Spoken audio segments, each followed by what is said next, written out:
Hello दोस्तों, उम्मीद करता हूं कि आप सब लोग ठीक हैं। आज एक बहुत ही इम्पॉर्टेंट वीडियो के साथ मैं हाजिर हुआ हूं जो आपके बच्चों की सेहत के सिलसिले में है। जैसा कि सभी जानते हैं, स्कूल शुरू हो चुके हैं और हमारा नॉर्मल रूटीन भी शुरू हो चुका है। बच्चों की सेहत को लेकर के सभी पेरेंट्स बहुत चिंतित रहते हैं, लेकिन क्या ये उनका अप्रोच उनके बच्चों के लिहाज से ठीक है, उनके बच्चों के लिए ठीक है? ये हम आज जानेंगे, देखेंगे कि माँ बाप अपने बच्चों के लिए कैसे उनका डाइट मेंटेन करते हैं, कैसे उनको अपनी केयर में रखते हैं। इस पे हम थोड़ा बात करेंगे आज। सभी पेरेंट्स को नेचुरल रिसोर्सेज के बारे में पता नहीं है, ठीक है। सो अच्छी ग़िज़ा कहाँ से मिलती है, कहाँ से ताकत मिलेगी, ये बहुत कम लोग जानते हैं। लेकिन अमूमन ये देखा गया है कि मार्केट में जो भी प्रोडक्ट मार्केट किया जाता है उसके ऊपर सबसे ज़्यादा ध्यान जाता है पेरेंट्स का। चाहे वो किसी भी प्रकार के बिस्किट्स हों, कुकीज़ हों, पास्ता हो, सेरेल्स हो, ओके, किसी भी प्रकार का न्यूट्रिएंट प्रोडक्ट हो जिस पे कैल्शियम लिखा हो, जिस पे कुछ और DHA लिखा हो, कुछ भी ऐसे एडवर्टाइजमेंट को लेकर के जितने भी प्रोडक्ट्स मार्केट में आए हैं उन सब पे पेरेंट्स का ध्यान पहले जाता है और सभी लोग वो ख़रीद लेते हैं ये समझ करके कि उनके बच्चों के लिए ये बहुत फ़ायदेमंद है। देखिए, ये प्रोडक्ट्स में जो भी हम लेते हैं उसमें जैसे लिखा है वो तो रहेगा। न्यूट्रिएंट्स चाहे केमिकल है, B1 है, B12 है, जो भी उस पर केमिकल्स लिखा होगा वो रहेगा। मैग्नीशियम, कैल्शियम सब है, लेकिन ये सब वो फॉर्म में है जो हमारी बॉडी उसको पहचान नहीं पाती, ठीक है ना। वो एक केमिकल फॉर्म में है, वो एक समझो सिंथेटिक फॉर्म में है, एक अननेचुरल फॉर्म में है, एक डेड फॉर्म में है, जो हमारी बॉडी उसको पहचान नहीं पाती, सिग्नलिंग उसको नहीं पहुंचता है। ये प्रोडक्ट जब भी हमारे बॉडी में जाता है एक एडवर्स इफेक्ट होता है बॉडी के अंदर, एक फर्स्ट पास इफेक्ट कहते हैं जिसको, वो शुरू होता है। और इसमें देखा जाता है कि जितना भी बॉडी उसको बचा सकती है अपने बॉडी को, ठीक है ना, सिग्नलिंग सिस्टम से, लीवर बेसिकली जो हमारे बॉडी को इस सिंथेटिक मटेरियल्स से बचाता है, तो उसकी एक कैपेसिटी है। वो कैपेसिटी को लेकर के जितना भी वो बचा पाता है बचाता है, लेकिन बाकी का जो है ना वो बॉडी के अंदर जाता है। न्यूट्रिएंट्स हो, मिनरल्स हो, विटामिन्स हो, कुछ भी वो बॉडी के अंदर पहुंच जाता है। लेकिन पहुंचने के बाद है तो नुकसान, ठीक है ना, क्योंकि वो अननेचुरल फॉर्म में है, नुकसान है। लेकिन जितना भी वो फ़ायदा पहुंचा सकता है पहुंचाएगा, लेकिन उसके साइड इफ़ेक्ट्स भी हैं, वो साइड इफ़ेक्ट्स भी ज़रूर सामने आते हैं।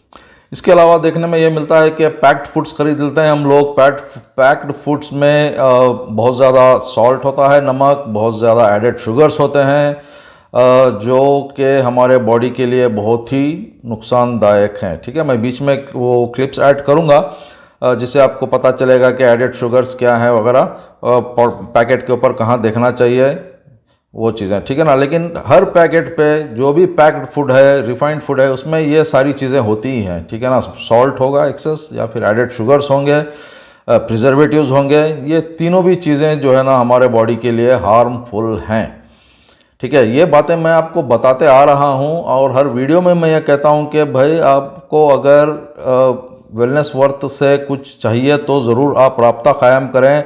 अगर हम लोग डायबिटीज़ के लिए और किसी भी क्रॉनिक डिजीज़ के लिए रिवर्सल प्रोग्राम्स अरेंज करते हैं तो हज़ारों के लोग ये वीडियोस देखते हैं, लेकिन शायद ही कोई है ना वेलनेस वर्थ का साइट खोला होगा और कोई अपनी सेहत के बारे में या अपने माँ बाप की सेहत के बारे में ख्याल करते हुए कोई भी इंक्वायरी की होगी। तो भाई ये बड़ी अजीब बात है, कोई नहीं किया आज तक, है ना। तो मैं ये समझ चुका हूँ कि हम लोग अपनी सेहत के बारे में ख्याल नहीं करते, हम लोग अपने माँ बाप के बारे में भी ख्याल नहीं करते और दवा पे चलते रहता है ज़िंदगी जब तक चली और, है ना। तो ये है हमारा अप्रोच दवाइयों के लेकर के। लेकिन दवाइयों से कोई फ़ायदा हुआ है तो बताइए ना। कोई डायबिटीज़ ठीक हुआ है, कोई ब्लड प्रेशर ठीक हुआ है, किसी को हार्ट अटैक ठीक हुआ है, किसी के घुटनों का दर्द गया है, किसी को अल्जाइमर्स की शिकायत में ठीक हुआ है, किसी का PCOD गया है, किसी का थायराइड गया है, तो बताइए ना भाई, बताइए भाई, बताइए। मैं 15 वीडियोस डाला हूँ, 15 वीडियोस या 12 हो सकता है, लेकिन कोई भी एक आदमी अपनी सेहत को लेकर के, अपने माँ बाप की सेहत को लेकर के कोई भी मुझे आज तक एक फ़ोन किया ना, कोई एक इंक्वायरी मुझे वेबसाइट से मिली है। मैं आपके बच्चों के लिए बना रहा हूँ तो कम से कम आप अपने बच्चों की सेहत का ख्याल रखिए। तो कम से कम ये क्राइटेरिया तो टूट जाएगा कि भाई 40 साल होने के बाद में आदमी जो है ना बीमार पड़ता है, ठीक है ना। ये जो हमारे दिमाग में बैठा है कि 40 साल हो गए तो चलो भाई ठीक है, बीपी आ जाएगा, शुगर आ जाएगा, कुछ ना कुछ तो आएगा, ठीक है ना। ये हमारे दिमाग में फुतूर है, ये हमारे दिमाग में बिठा दिया गया है, ठीक है ना। इसको हम क्रैक करेंगे अगर ये हम सोचेंगे कि हमारे बच्चों को आज से उनकी सेहत का हम ख्याल रखेंगे, ये सभी चीज़ों से उनको बचाएंगे, तो फिर आइंदा जा कर के भी वो 40 साल का बैरियर तोड़ सकते हैं, 60-70 साल तक भी वो ठीक रह सकते हैं, बीमारी उनको नहीं आएगी किसी भी प्रकार की, है ना। ये खैर बीमारी वगैरह तो सब अल्लाह के हाथ में है, वो बातें अलग है, लेकिन हमारे हाथ में भी तो है कुछ। अल्लाह ताला दिमाग भी दिया है, तालीम हासिल करो बोल के भी बोला है, इल्म हासिल करो बोला है, ठीक है ना भाई। अब जब इल्म आप तक पहुंच रहा है और आप उसको केयरलेस तरीके से उसको देखते हो तो फिर ये इल्म का फ़ायदा क्या है, ठीक है ना। इल्म हासिल करो बोलने का क्या फ़ायदा हुआ फिर। चलिए आगे बढ़ते हैं। तो ये पैक्ड फूड की बात हो रही थी बच्चों को लेकर के, और नेक्स्ट बात है रिफाइंड फूड्स। और basically refined foods whole grains होना चाहिए, होल ग्रेन्स नहीं होते हैं, उसमें से फाइबर निकाल लिया जाता है, उसमें से वगैरह वगैरह निकाल के उसमें प्रिजर्वेटिव सॉल्ट वगैरह डाल के, है ना, आपको होल पैक्ड फूड्स या कुछ भी ऐसा बना के देते हैं। उसको फोर्टिफाइड करते हैं कैल्शियम से या किसी भी और विटामिन न्यूट्रिएंट्स से। घर की औरतें भी बड़ी खुश हैं कि भाई रोटी बहुत मुलायम बन रही है, बहुत जल्दी बन रही है, जो भी उसके पॉजिटिवनेस हैं वो उनको समझ में आता है। लेकिन जब तक रोटी गेहूं की ऐसी नहीं बनेगी जैसा आप लोग पहले बनाते थे, ठीक है ना, तो समझ लीजिए कि वो आटा होल ग्रेन नहीं हो सकता, ठीक है, होल ग्रेन नहीं हो सकता, ये समझना चाहिए। तो जब होल ग्रेन नहीं है तो इस मतलब ये कि इसमें मिलावट है और वो हमको होल ग्रेन का फ़ायदा नहीं देगा, ठीक है। और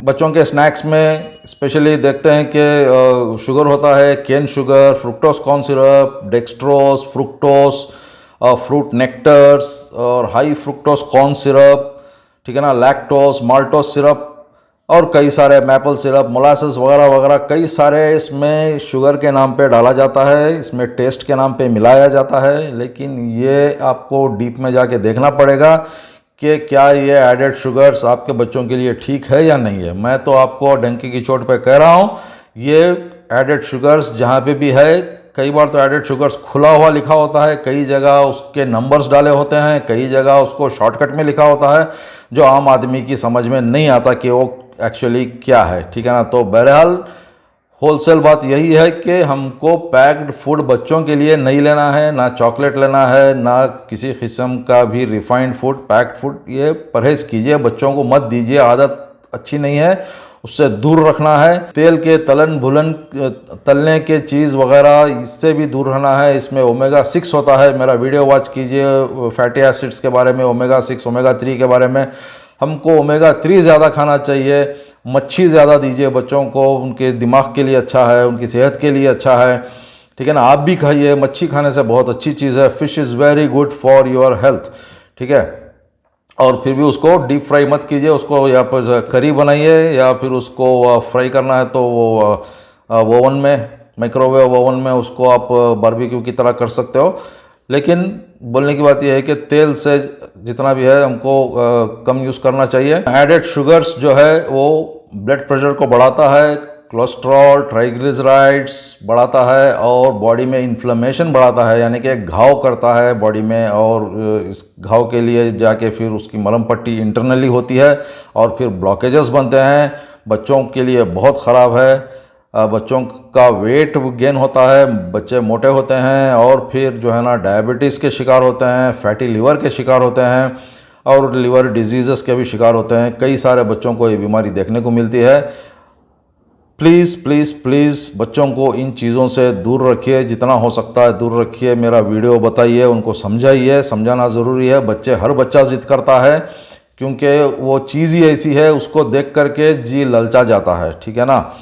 उसमें टेस्ट ऐसा मिलाया जाता है कि बच्चे उस पर आशिक हो जाते हैं उस चीज़ के, लेकिन वो नहीं जानते कि ये कितना उनके लिए हार्मफुल है, कितना उनको नुकसान पहुंचा सकता है। लेकिन माँ बाप होने के नाते हमारा एक काम बनता है, हमारा फ़र्ज़ बनता है कि बच्चों को सही तरबियत देना चाहिए, बच्चों को सही ग़िज़ा देना चाहिए, बच्चों को सही तालीम देना चाहिए, जब जाके वो जो है ना अपने बारे में सही समझ सकते हैं और फिर सही खा सकते हैं। फिर वो एडेड शुगर्स अपने बॉडी में जाके उसका हार्ट अटैक का रिस्क बढ़ाता है, स्ट्रोक का रिस्क बढ़ाता है, बच्चों को लेज़ी बनाता है, लेथार्जी बनाता है, बच्चों की दिमाग कॉग्निटिव फंक्शंस कम हो जाते हैं, दिमागी हालत कम हो जाती है, ओके, जो एक्टिवपन है बच्चों में रहना चाहिए वो नहीं रह पाता। ये सारी चीज़ें हैं जो है ना, ये आगे चल के भी दिखने को मिलेंगी और अभी भी दिखने को मिलेंगी। ऐसा नहीं कि आज आप लोग कुछ खा रहे हैं, बच्चे आज कुछ खा रहे हैं तो आज ही कुछ हो जाएगा उनको, ऐसा नहीं है। लेकिन इसका इफ़ेक्ट धीरे धीरे धीरे धीरे आपको 10 साल में 15 साल में दिखेगा, जब बच्चे अपनी उरूज पे होंगे, जब बच्चे ये कुछ करने की ख्वाहिश रखते होंगे लेकिन जो कर नहीं पाते, बच्चों का जो इंक्रीज्ड लेवल होना चाहिए अपने मोटिवेशन को लेकर के, वो नहीं रहता। They will be settle down, उनको जो है ना कोई मोटिवेशन नहीं मिलता, उनको कोई उजागर नहीं कर सकता, ना खुद होते हैं ना कोई बोलने से होते हैं। भाई ये बहुत समझने वाली बात है, ये दूर अंदेशी की बात है। बच्चे जो है ना आगे बढ़ के बहुत उनका ख़राबा होने वाला है। प्लीज़ प्लीज़ प्लीज़ आप उनको जो है ना ये एडेड शुगर्स से और पैक्ड फूड से दूर रखिए, बचा के रखिए। बच्चों को ये लैंग्वेज प्रॉब्लम्स होती हैं, बच्चों को अटेंशन डिफिसिट होता है, क्लास में ध्यान नहीं दे पाते। देखिए कहाँ से कहाँ जा रही है बात। हम लोग उनको जो भी खाना लेके देते हैं उससे उनका ध्यान क्लास में नहीं रहता, उनको पढ़ाई में जुस्तजू नहीं रहती, या जो पढ़ते हैं वो याद नहीं रहता। बच्चे जितना भी कोशिश कर लें उनको दिमाग में ये बात बैठती नहीं है उनके पढ़ाई की। तो ये बहुत ही बात बड़ी सीरियस बात है, ये समझना चाहिए। बच्चों को हम भेजते हैं स्कूल को किस लिए हैं भाई? हाँ, पढ़ने के लिए। लेकिन जब बच्चा मेहनत कर रहा है, पढ़ रहा है, लेकिन अंत में उसका जब मार्क्स कार्ड आता है तो फिर स्कोर ठीक नहीं होता। आपके बच्चों का फ्यूचर आपके हाथ में है। मैं इस बात को लेकर के बहुत सीरियस हूँ और आपको बता रहा हूँ, आप भी सीरियस हो जाइए और ट्राई कीजिए कि बच्चों को अपनी सही तालीम बताएं, सही रास्ता दिखाएं, ठीक है। और हाई फ्रुक्टोज कॉर्न सिरप की जो बात किया मैं ऊपर, ये भी ये वर्चुअली अल्कोहल के आइडेंटिकल है, ठीक है ना। इसको इसी तरह बनाया जाता है जैसे शराब भट्टी में बनाई जाती है या उसको फर्मेंटेशन में बनाया जाता है। तो ये हाई फ्रुक्टोज कॉर्न सिरप भी उसी लेवल का है जो शराब के बराबर। मैं तो बोल रहा हूँ सभी पैक्ड फूड छोड़ दीजिए, बच्चों को मत दीजिए। जो भी मेरा वीडियो देखेंगे कल से बंद। बड़े खुशी से हम पैक्ड फूड ने तो घर में भी बनाते हैं। ब्रेड लेके आते हैं, ब्रेड के साथ अंडा देते हैं, कुकीज़, पास्ता, बिस्किट्स, मायोनेस, ठीक है ना, क्रैकर्स, चिप्स और भी कई सारे चीज़ें हैं वो डाल के देते हैं। और घर में जो ब्रेकफास्ट करा के भेजते हैं उसमें भी हम लोग दूध का इस्तेमाल करते हैं, एनर्जी ड्रिंक्स का इस्तेमाल करते हैं। हम लोग उनके एडवर्टाइजमेंट के चक्कर में आ जाते हैं। बच्चों की हाइट देखो, बच्चों की स्ट्रेंथ देखो, बच्चों की एनर्जी देखो, फलां फलां कह के DHA देखो, क्या क्या कह के वो लोग जो है ना एडवर्टाइज़ करते हैं। और हम लोग समझते हैं कि हमारे बच्चों के लिए बहुत अच्छा है, दूध में मिला करके उनको हम देते रहते हैं। भाई ये बहुत डेंजर आइटम है, इनसे सब बचिए, ठीक है ना। और पैक्ड जूस, उससे भी बचिए, उसमें बहुत सारा शुगर है और उसमें है नहीं। आपको भाई आपको जूस देना है तो बना के दीजिए ना, घर में फ्रूट ला के बना के दीजिए। मायोनेस डालते हैं, केचप डालते हैं, ठीक है ना। और रेडीमेड व्हीट फ्लोर जो शुरू में मैं बोला आपको मत लाइए ना, वो चपाती बनाने के लिए आपको जो है गेहूँ ले करके पिसाइए। जब मैं कहूँगा कि वो होल ग्रेन है और वो उतना नुकसानदेह नहीं है। जब होल ग्रेन है तो उसमें सारा सब कुछ है, जो आपको बेनिफिट मिलेगा, जो नहीं मिलेगा वो नहीं जाएगा बॉडी के अंदर, ठीक है ना। तो ये हमको समझना चाहिए। और वैसे भी ज़्यादा मिकदार में भी नहीं खाना चाहिए वो, ठीक है ना। उसके अंदर ग्लूटेन होता है और ग्लूटेन आदमी को किसी ना किसी तरीके से प्रॉब्लम में डालता है, किसी ना किसी तरीके से प्रॉब्लम में डालता है। धीरे धीरे करके वो अपने बॉडी को अफेक्ट करता है। लेकिन होल व्हीट का चाहिए, गेहूँ लाइए, पिसा करके उसको यूज़ कीजिए, ठीक है। और ग्लूटेन से बॉडी में सीलियाक डिजीज़ बनता है, ठीक है ना। एक डाइजेस्टिव डिजीज़ है जिसके क्लासिकल सिम्टम्स हैं डायरिया, ब्लोटिंग, एब्डोमिनल पेन, बदहजमी वगैरह होता है, ठीक है ना। तो और भी कई सारे इसके सिम्टम्स हैं। और अगर ये क्लासिकल सिम्टम्स नहीं भी दिखते हैं तब भी कहा जाता है कि ये नॉन सीलियाक ग्लूटेन सेंसिटिविटी है, ठीक है ना। यानी ये ऐसी बात हो गई, ये सिम्टोमेटिक और एसिम्टोमेटिक जैसी, ठीक है ना। Non coeliac gluten sensitivity based है और इसको एसिम्टोमेटिक सीलियाक कहा जाता है। किसी भी किस्म की सिम्टम्स के बिना ये सीलियाक डिजीज़ होती है। लेकिन ग्लूटेन खाने वाले को मतलब ये बीमारी रहती है। गेहूँ जब तक होल ग्रेन नहीं बनाएंगे आप तो मिकदार ग्लूटेन की बढ़ जाएगी। जब आप बाहर से आटा खरीद के लाते हैं तो उसमें ग्लूटेन ज़्यादा होता है और होल ग्रेन का जो फाइबर वगैरह होना चाहिए वो कम होता है, जिसकी वजह से हमको ग्लूटेन इफेक्ट बहुत ज़्यादा कर देता है और ये शिकायत में मुब्तला कर सकता है। व्हीट को पूरा बना के लाएं, पिसा के लेके आएँ तो जब जाके बात बनेगी भाई। ग्लूटेन से और भी कई सारे प्रॉब्लम्स हैं, जैसे कि क्या कहते हैं, damage to intestine. Okay, intestine को भी डैमेज कर सकता है। जो विली बोल के हेयर लाइक स्ट्रक्चर्स होते हैं इंटेस्टाइन में, उसको इफेक्ट करता है, ठीक है ना। फिर एट्रोफी ऑफ द मसल्स होता है, मेंटल कंडीशंस हो सकते हैं और अटेंशन डिफिसिट डिसऑर्डर हो सकता है, डिप्रेशन, एंग्जाइटी, ऑटिज्म, ये सारी चीज़ें ग्लूटेन से रिलेटेड हैं, जो इमीडिएटली नहीं आएगी, कभी आएगी आगे चल के, तो हमको इससे एहतियात बरतना चाहिए। और फिर ग्लूटेन आगे जाके लीकी गट बना सकता है। लीकी गट एक कंडीशन है जहाँ से आपकी इंटेस्टाइनल वॉल अंदर से ख़राब होके जो है ना उसके परफोरेशंस होके या फिर उस वॉल घट के उसमें से गिलाज़त जो है ना बॉडी के अंदर इंटर ले लेती है और फिर ब्लड में शामिल हो जाएगी, फिर ब्लड गंदा हो जाएगा और कई सारे एलर्जीज़ और ऑटो इम्यून डिजीज़ वगैरह जो है ना बहुत भयानक चीज़ें आगे ला सकता है। ये थायराइड जैसी कंडीशंस, डायबिटीज़ जैसी कंडीशंस और लीवर ख़राब, ऑटो इम्यून डिजीज़ और सोरियासिस जैसी भयंकर बीमारी, ये सारी चीज़ें आगे आने के चांसेस हो जाते हैं जब हम ग्लूटेन का इस्तेमाल ज़्यादा करते हैं और करते रहते हैं लगातार। और जब इंटेस्टाइनल वॉल डैमेज हो जाती है तो फिर वो न्यूट्रिएंट्स वगैरह अब्जॉर्ब भी नहीं कर पाता, ठीक है ना। तो अब्जॉर्प्शन पावर ख़त्म हो जाता है। जो भी आप खा रहे हो, थोड़ा बहुत खिला रहे हो बच्चों को अपने विटामिन न्यूट्रिएंट समझ के, वो भी जो है ना अब्जॉर्ब नहीं कर पाएगा। और भी कॉमन सिम्टम्स हैं, जैसे इंसोम्निया है, नींद नहीं आना, बच्चों को नींद की शिकायत होती है, फिर सुबह उठने में प्रॉब्लम होती है, लेथार्जी, टायर्डनेस महसूस करते हैं, एक्टिवपन नहीं रहता है, सारा मैं बताया आपको। तो वो सारी चीज़ें होती हैं। गैस्ट्रो ईसोफेजियल रिफ्लक्स डिजीज़ जिसको GERD कहते हैं, ये हो सकता है। हेडेक्स, माइग्रेन्स, ये सारी चीज़ें जो है ना ये ग्लूटेन से रिलेटेड हैं। कई सारी चीज़ें हैं ग्लूटेन से रिलेटेड जो डायरेक्ट या इनडायरेक्ट किसी भी तरीके से जो है ना बॉडी को ख़राब करती रहती है भाई। It's very harmful. आप लोग इतना कर रहे हैं बच्चों के लिए ना, विटामिन्स के इस मतलब सेहतमंद प्रोडक्ट्स ला रहे हो जिस पे लिखा होता है सारा सब कुछ जो है ना, विटामिन्स हैं, मिनरल्स हैं, न्यूट्रिएंट्स हैं, ये है वो है, सब पैक्ड फूड, रिफाइंड फूड लेके आके बच्चों को खिलाते हो, लेकिन फिर भी बच्चे जो है ना बीमार पड़ते हैं। देखा है ना आपने, फिर भी बच्चे बीमार पड़ते रहते हैं। क्यों पड़ते हैं भाई? जब आप इतना सब कुछ सेहतमंद दे रहे हो, जब उनकी बॉडी बैलेंस्ड होना चाहिए, ऐसे में वो फिर बीमार पड़ रहे हैं। डिजीज़, एक्यूट डिजीज़ आ रहे हैं, क्रॉनिक डिजीज़ आगे फ्यूचर में आएंगे, ठीक है ना। तो इन पे भी हमको ध्यान देना चाहिए।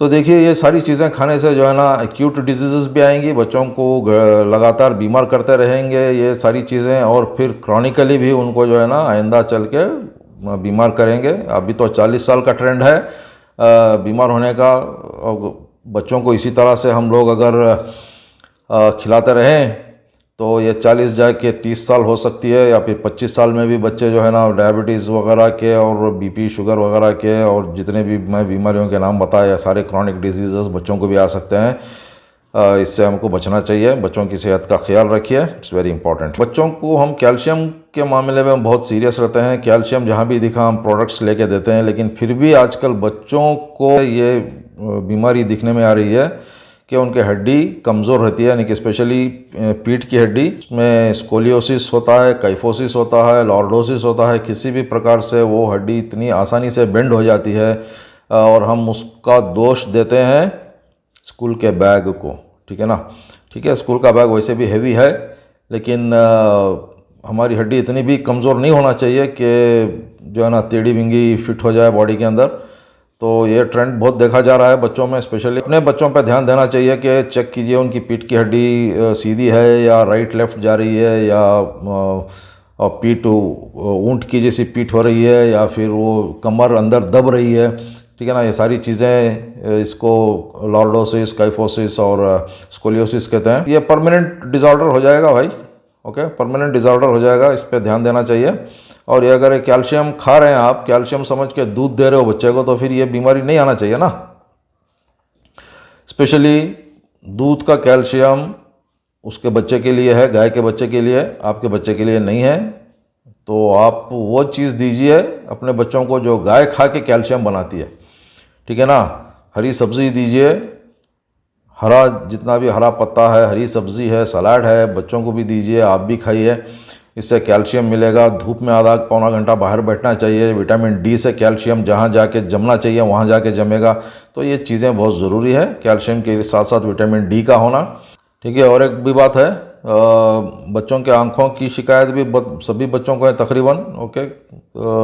या फिर यूँ कहूँ कि काफ़ी सारे परसेंटेज में देखने को मिलता है कि बच्चे चश्मा लगाते हैं, विजन प्रॉब्लम है, हेडेक है, ठीक है ना। ये सारी चीज़ें बच्चों को क्यों आ रही हैं? जब आप उनको सेहतमंद ग़िज़ा दे रहे हो, ठीक है ना। यहाँ पे आपको समझ लेना चाहिए कि जो भी आप आज तक देते आए हो वो बच्चों के लिए ठीक नहीं है।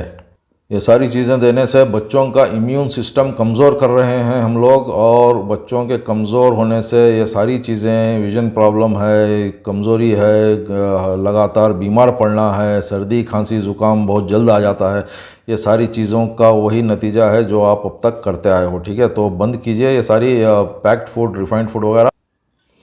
मैं हूँ Naveed Khan, India's first health and safety coach and mentor, founder wellness worth. मैं जो भी बताया, अगर ये बातें आपको गलत लग रही हैं तो आप वीडियो को बंद कर दीजिए, आगे सुनने की ज़रूरत नहीं है, ठीक है। अगर नहीं, आपको कहीं ना कहीं ये लग रहा है कि मैं सीरियस हूँ आपके बच्चों को लेकर के, सही बात बता रहा हूँ, तो आगे वॉच कीजिए। आगे मैं ये बताने वाला हूँ कि बच्चों को क्या देना चाहिए, उनका रूटीन क्या होना चाहिए।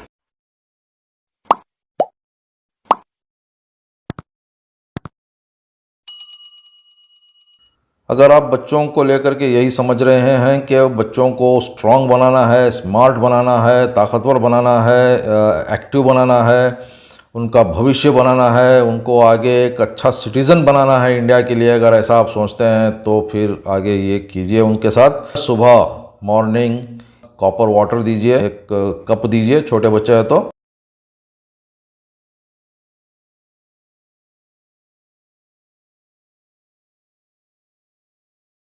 बच्चों को सुबह रनिंग को भेजिए, रनिंग, जॉगिंग, साइकिलिंग कुछ भी करके उनको एक राउंड लगा के आने दो, ठीक है।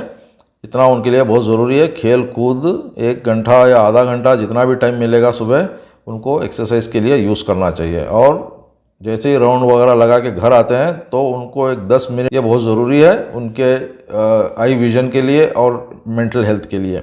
नेक रोटेशन, शोल्डर रोटेशन और आई रोटेशन एक्सरसाइज, ये आपको वीडियोस मिल जाएंगे यूट्यूब में, नेक, आई एंड शोल्डर रोटेशंस। इसको आप देखिए और अपने बच्चों को हर रोज़ करवाइए।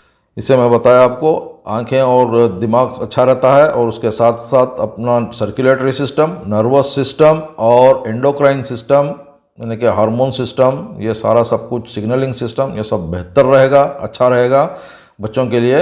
ये बहुत ज़रूरी है, ठीक है। सुबह 1 घंटा पहले उठना ज़रूरी है, बाहर जाना है, सुबह की धूप लेना है, खेल कूद के आने दो। आने के बाद में नेक, शोल्डर और आई रोटेशंस करवाइए, फिर बाकी रूटीन करने दो उनको, ठीक है ना। उसके बाद में फ्रेश होने के बाद में बच्चे नट मिल्क देना चाहिए, काउ मिल्क नहीं रहेगा उसमें।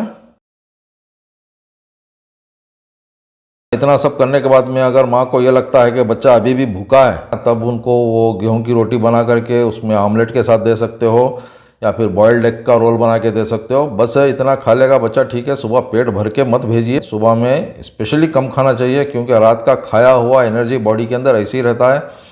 इसलिए सुबह रनिंग को, जॉगिंग को जाना चाहिए बच्चे, ताकि वो एनर्जी ख़त्म हो, और जो आप ब्रेकफास्ट में देंगे उसकी एनर्जी बनेगी और वो बॉडी को काम में लाएगी दोपहर तक। ऑमलेट की बात किया, मैं ऑमलेट बनाते समय भी ध्यान रखिए कि कम से कम तेल में 1 चमचे में, आधे चमचे में भी ऑमलेट बन जाएगा, नॉन स्टिक पैन में अगर बना रहे हैं तो, ठीक है।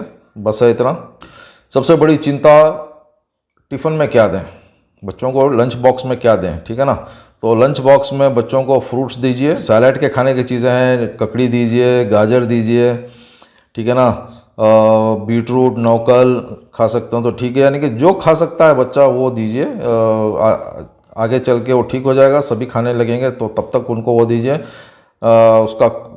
उसका कुचुम्बर भी बना के दीजिए। ऐसा ककड़ी तो साबित हो सकता है बच्चे नहीं खाएंगे, उसको स्मॉल पीसेस में कट कीजिए, मिक्स करके सारा सब कुछ उस पर नींबू डालिए, उस पर काली मिर्च डालिए या फिर टेस्ट के लिए जो भी आपको समझ में आता है वो डाल के उसका एक अच्छी सी एक आइटम बना करके उसको दीजिए, ताकि बच्चे जो है ना उसको खुशी खुशी जाके खा सकें।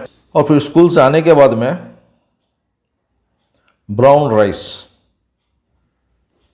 वाइट राइस बंद कीजिए, आप भी बंद कीजिए। घर में वाइट राइस नहीं चाहिए, ब्राउन राइस लीजिए। ब्राउन राइस भी मतलब सिर्फ उसका डीहस्क किया हुआ राइस चाहिए, जिसमें आपको विटामिन्स, बी विटामिन्स स्पेशली उसमें भरपूर मिलते हैं। वाइट राइस में कुछ भी नहीं मिलेगा सिवाय पेट भरने के, और कुछ नहीं रहेगा उसमें, ठीक है। तो आप ब्राउन राइस अनपॉलिश्ड कहते हैं उसको, और फिर डीहस्क्ड राइस कह सकते हैं, तो वो लाके आप लोग उसको बनाइए। उसके साथ वेज और नॉन वेज आइटम बना सकते हो, बहुत कम तेल डाल के बनाइए, वेरी लिटिल ऑयल डाल के आप नॉन वेज भी बनाइए, वेज भी बनाइए, कोई बात नहीं, बच्चों को देना चाहिए, ठीक है ना। एक एज तक देना चाहिए बच्चों को, चाहिए सारा सब कुछ तो दीजिए। खेल कूद के वो लोग अपनी सेहत बना के रखते हैं। बच्चों को स्पेशली बाहर खेलने दीजिए, टीवी के सामने वीडियो गेम्स, ये कंप्यूटर गेम्स वगैरह वगैरह बंद करना चाहिए। बच्चों को एक्टिविटी में रखिए, बच्चे बाहर खेलें, साथ में लेके जाइए बच्चों को, लेट देम प्ले आउटसाइड। और 5 बजे फिर ड्राई फ्रूट्स, राइप फ्रूट, पके हुए सीजनल फ्रूट्स, स्प्राउट्स, ठीक है ना, ये सारा सब कुछ दे सकते हो। इसका भी कुछ आप एक आइटम बना के उसमें नमक, काली मिर्ची, और नमक नहीं सॉरी काली मिर्ची और नींबू का रस डाल के उसको दे सकते हो। नींबू बहुत अच्छा है भाई, नींबू एटलीस्ट एक नींबू दिन भर में कैसे भी करके एक बच्चे को या एक आदमी को देना चाहिए। आप भी 1-2 नींबू पीना चाहिए, बड़े एडल्ट हैं तो 2 नींबू पीजिए दिन भर में, और धूप में बैठिए। और जो मैं ये बता रहा हूँ बच्चों के लिए, सिर्फ बच्चे ही नहीं खाएंगे, ये सब बड़े खाएंगे तो बच्चे खाएंगे, ठीक है ना। तो आप भी अपना खाना पीना ठीक कीजिए, और फिर बच्चों को भी उसी राह पे लेके आइए। और मेरे प्लीज़ पुराने वीडियोस वॉच कीजिए और कांटेक्ट कीजिए मुझको, ठीक है ना। मैं आगे चल के डिजीज़ रिवर्सल प्रोग्राम्स करने वाला हूँ, और उसका बेनिफिट उठाइए आप लोग, रजिस्टर कीजिए अपने आप को। सेमिनार होगा ऑनलाइन, और उसके बाद में जिसको भी समझ में आएगी बात एनरोल कीजिए फर्दर, या फिर उसी वेबिनार के ज़रिए आप लोग अपने आप को ठीक कर सकते हो तो ठीक कीजिए, नहीं तो हमारी मदद चाहिए। मेरे साथ मेरी टीम है, हम लोग आपको गाइड करेंगे फर्दर 3 महीने 6 महीने, जब तक आप लोग ठीक नहीं हो जाएंगे, जब तक आपकी बीमारी नहीं चली जाएगी इंशाल्लाह, तब तक हम आपका साथ देंगे। वो प्रोग्राम है, उसके बारे में हम आइंदा बात करेंगे, will discuss it later on, ठीक है। नींबू की बात समझ के आप सुन के आप ये समझ रहे होंगे कि नींबू से सर्दी हो जाएगी। ओके, बिलीव इट और नॉट, नींबू से इम्यूनिटी बढ़ती है, सर्दी नहीं होती, ठीक है। सर्दी होने के चांसेस कम हो जाते हैं, तो सर्दी खांसी वगैरह नींबू से नहीं होगा। आप लोग नींबू का इस्तेमाल कीजिए।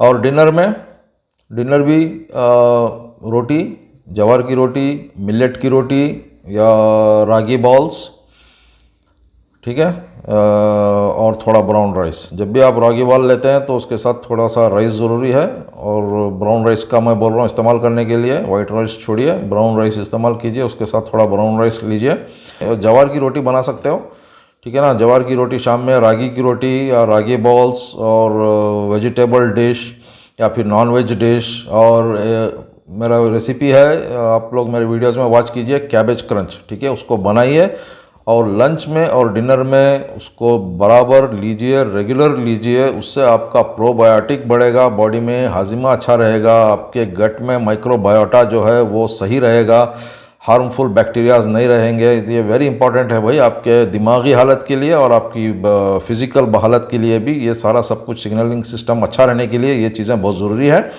Cabbage crunch is very important dish element, जो हर आदमी को लेना चाहिए, 2 टाइम उसको खाना चाहिए। Watch my video cabbage crunch, उसमें आपको पता चल जाएगा। जब वेजिटेबल्स वगैरह वॉश करते हैं तो उसको यूज़ करने के लिए वॉश करते हैं तो अच्छे से वॉश करना चाहिए। रनिंग वाटर में वॉश कीजिए और 10 मिनट 15 मिनट उसको बेकिंग सोडा के वाटर में डुबा के रखिए, फिर दोबारा से वॉश कीजिए, ताकि जो भी पेस्टिसाइड है वो धुल जाएं, क्योंकि आजकल सभी पेस्टिसाइड के ज़रिए बन रहा है, नेचुरल ग़िज़ा नहीं आ रही है मार्केट में।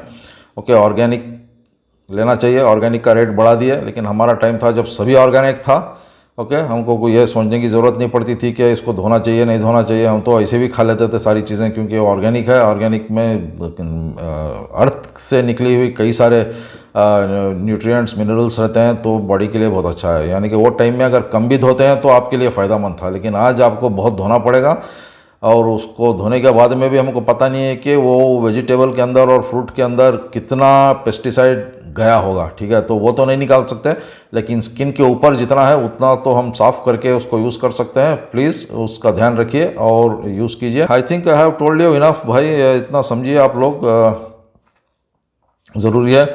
और एक मैं आपको एक बात बताना चाह रहा हूँ,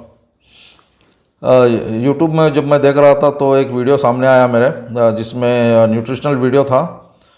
उसमें 5 फूड ग्रुप्स बताए गए हैं, और ये बताया गया है कि उसमें से 5 ग्रुप्स में से कैसे हम एक बैलेंस्ड डाइट बना के बच्चे को दे सकते हैं।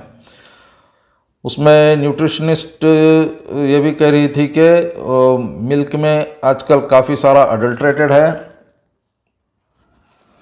मिल्क काफ़ी सारा अडल्ट्रेटेड है, उसमें हार्मोन्स मिक्स होके आ रहे हैं, मिल्क ठीक नहीं है, वो भी कहा उसने। लेकिन साथ में ये भी कह रही है कि 2 कप बच्चे को मिल्क देना नुकसान नहीं हो सकता, ठीक है। तो ये बात पे ध्यान दीजिए। ऐसे कई सारे मार्केट में और वीडियोज़ मिल जाएंगे आपको। जब दूध में कई सारे एक्सटर्नल हार्मोन्स मिलाए जा रहे हैं, तो उसमें ये नहीं होना चाहिए कि, ये कहना नहीं चाहिए उसको कि बच्चों को दूध दो, ठीक है।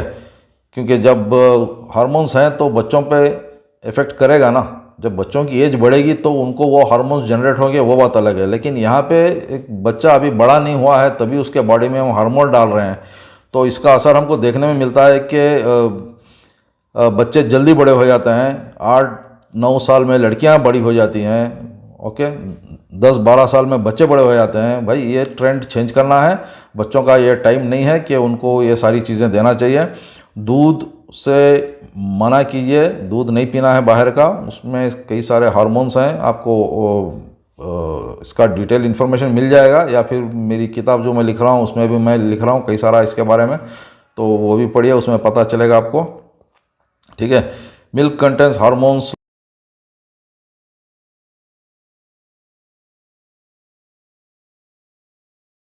लाइक स्टीरॉयड्स, ईस्ट्रोजन, प्रोजेस्टेरोन और एंड्रोजन्स, ओके। ये बच्चों के लिए ठीक नहीं है, ये बड़ों की हार्मोन्स हैं, ओके। ये गाय को देते हैं ताकि उसमें से दूध निकले, अच्छा कई सारा अमाउंट में दूध आए, ठीक है ना, इसलिए दिया जाता है।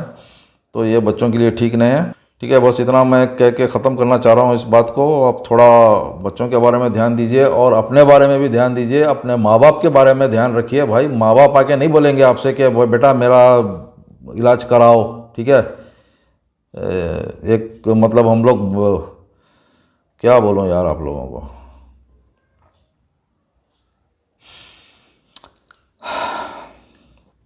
ठीक है भाई, अपने माँ बाप का ख्याल रखो। दवा ले आके मत दो, दवा छुड़ाने की कोशिश करो। दवा खा के कोई भी ठीक नहीं हुआ है, मैं दोबारा बोल रहा हूँ। और एक बार आप वीडियो को देख लीजिए, अगर आप समझ में आया तो ठीक है, नहीं समझ में आया तो फिर भी ठीक है, आपकी मर्ज़ी, ठीक है। Take care, bye bye.